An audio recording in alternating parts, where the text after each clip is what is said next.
Hello, আসসালামু আলাইকুম। তো আপনারা কেমন আছেন? অনেকদিন পরে ভিডিওটা তৈরি করলাম। আজকে আমাদের দোকানে সালাদ তৈরি হইতেছে। আমাদের ছোট ভাই খুব সুন্দর করে সালাদ তৈরি করতে পারে।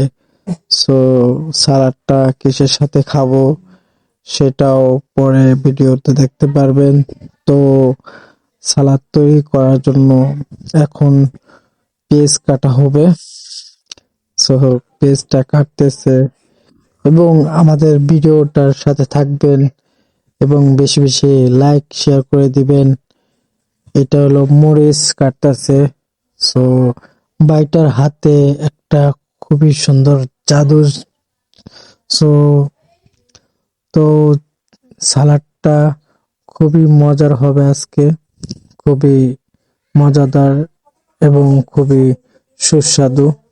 খুবই ভালোভাবে সালাডটা তৈরি করে ছোট ভাই। এই তো আমাদের সালাদ রেডি।